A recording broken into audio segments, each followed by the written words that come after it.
Bienvenue sur cette nouvelle capsule de l'Avent pour se libérer de la dépendance affective. Alors hier, nous avons vu les deux blessures d'abandon et de trahison. Aujourd'hui, on va aborder la blessure de rejet et d'injustice. Alors pourquoi on les associe ensemble? Parce que pour deux raisons, c'est qu'effectivement, les personnes qui sont concernées par la blessure de trahison portent également la blessure d'abandon. Et de la même façon, les personnes qui sont concernées par la blessure d'injustice portent également la blessure de rejet. Pourquoi est-ce qu'on les met aussi dans ce sens-là? C'est parce que la blessure d'abandon et la blessure de trahison, elles sont liées à une personne en particulier. C'est-à-dire que un seul être nous manque et tout est dépeuplé. Ça concerne la blessure d'abandon et de trahison, c'est-à-dire que c'est une seule personne.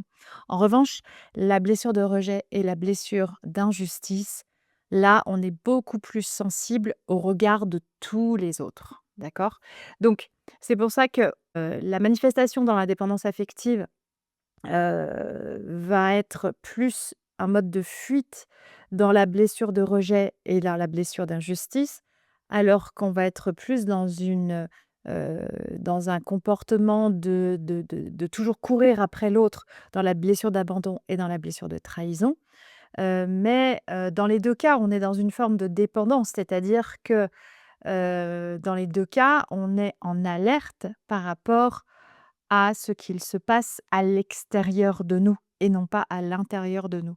Et on est sensible et d'ailleurs on ne dépend que de ce que soit une personne va dire, penser ou faire, ou bien soit ce que le groupe, d'une manière générale, le groupe social auquel j'appartiens, va potentiellement dire, penser ou faire vis-à-vis de moi.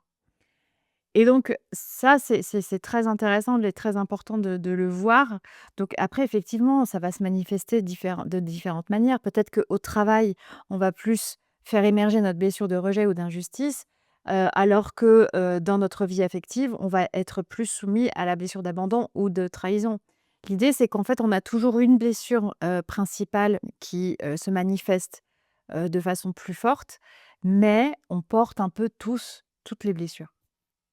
Donc, dans la blessure de rejet, comme son nom l'indique, c'est-à-dire que, hem, la phrase qu'on se dit toujours ou qu'on va se dire régulièrement, qui va vraiment être caractéristique de la blessure de rejet, c'est: «Je ne suis pas assez pour être choisi». C'est vraiment au sujet de la valeur que je représente à propos des autres. C'est-à-dire que ça va être la personne qui va jamais être prise dans les groupes. Ça va être la personne qui va, se mettre toujours de côté. Ça va être la personne qui va avoir du mal à s'exprimer, en public ou face à d'autres personnes. Dès qu'il y a plus que 2 personnes, la personne se met soit à rougir, soit à avoir la voix coupée et cetera. Et en fait, toujours, le réflexe, c'est d'avoir envie de se mettre dans un trou de souris, de disparaître, de se cacher, enfin voilà, la fuite quoi, véritablement. Et le réflexe, c'est comme j'ai peur et c'est ça qui est assez paradoxal, c'est comme j'ai peur que le groupe me rejette, eh bien, je vais préférer me rejeter moi-même et donc je vais préférer m'exclure moi-même et généralement, je finis seule. Globalement, je finis à l'extérieur du groupe. Ce qui va venir confirmer, ce sentiment de: «Bah, en fait, le groupe me rejette». Alors qu'en fait, non. Au départ, c'est moi qui me suis rejetée moi-même, qui me suis exclue moi-même du groupe, si bien que, le résultat que j'obtiens, c'est que je me sens rejetée. Mais ça, c'est vraiment le paradoxe, qui est récurrent.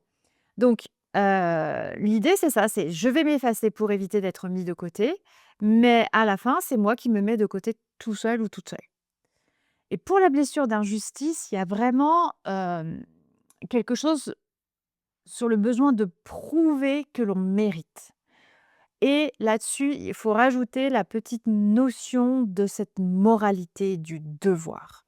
Il y a, comme son nom l'indique, hein, il y a la notion de justice. Donc le sens moral que le groupe qu'un groupe aurait défini. Donc on est très sensible au bien et au mal, ce qu'il faut faire, ce qu'il ne faut pas faire et à un tel point qu'on va devenir très contrôlant et très exigeant sur cette droiture que l'on va s'imposer à nous-mêmes et que l'on va exiger aussi des autres. Et dans la blessure de rejet et dans la blessure d'injustice, on est souvent très, très connecté au faire parce que évidemment, fondamentalement, intrinsèquement, on va manquer de valeur propre, on va manquer d'estime de soi, on va manquer de sens de sa valeur, de notion de qu'est-ce que je vaux. Parce que dans les 2 cas, généralement, on vaut pas grand-chose. Et en fait, le réflexe de ça aussi, c'est qu'on va être beaucoup dans le faire. C'est-à-dire que je vais faire, faire, faire, faire, faire pour prouver à l'autre, inconsciemment, hein, et surtout me prouver à moi, que potentiellement j'ai ma place si j'apporte quelque chose. Et le fait d'être là, il y a vraiment une dichotomie, une scission entre la prise de conscience du je vaux quelque chose à travers ce que je fais, ou bien je vaux quelque chose à travers ce que je suis. Et vraiment dans la blessure de rejet et d'injustice, et moi ça je le vérifie à chaque fois, on va remplir l'agenda, on va remplir, on va s'obliger à faire, faire, faire, faire, faire, et le ne rien faire, être posé sur le canapé à ne rien faire, est très compliqué. Parce que la personne va croire intrinsèquement, fondamentalement, que si elle ne fait rien, elle ne vaut rien. Et ça va entraîner une grande forme de contrôle, et une peur du jugement parce qu'on va être sans arrêt en train de se dire: «Ouais, mais si je ne fais rien, j'ai l'impression de ne servir à rien. J'ai l'impression de» voilà, comme s'il y avait quelqu'un en face là qui était là à attendre: «OK, je vérifie que tu as bien fait toute ta to do list parce que si tu ne fais pas ta to do list, tu es nul. Tu es vraiment mais tu es nul, plus bas que terre, quoi». Et donc c'est ainsi qu'on va commencer à faire des to do list de to do list, quoi. Mais voilà, c'est un peu pour expliquer cette différence.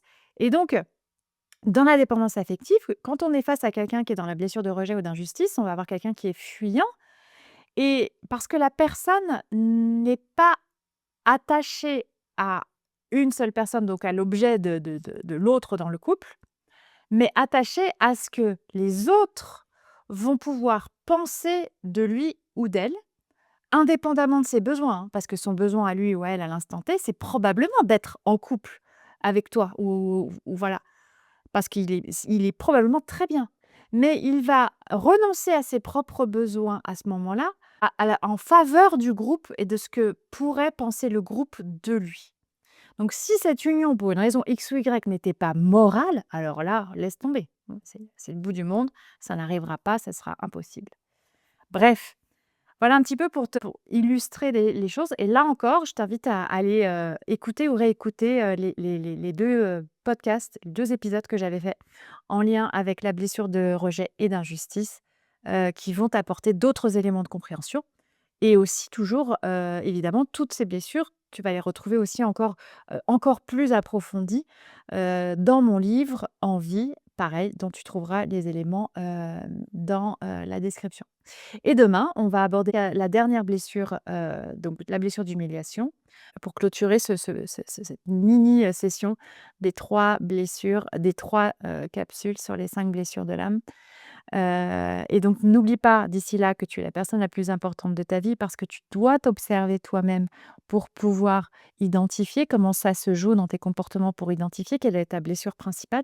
C'est très, très intéressant et très utile de vraiment prendre conscience de ça, parce que ça te permet de corriger, en fait, et puis aussi de te dire: «Bah, finalement, si j'ai tous ces problèmes-là ou si je répète ces schémas-là dans ma vie, bon, bah, c'est pas forcément de ma faute, c'est la faute de ma blessure», et du coup, le fait d'identifier quelle est la blessure principale à laquelle, on obéit, parce que c'est ça, ou quelle est la blessure principale qui nous dirige, qui nous pilote et qui pilote notre vie, eh bien, ça amène beaucoup d'apaisement, d'un point de vue mental quelque part, mais même aussi émotionnel, beaucoup d'apaisement parce que on comprend en fait, et amener de la compréhension sur notre état et sur les schémas répétitifs, c'est déjà un premier pas vers la guérison. N'oublie pas que tu es encore la personne la plus importante de ta vie et je te dis à demain. Prends soin de toi d'ici là.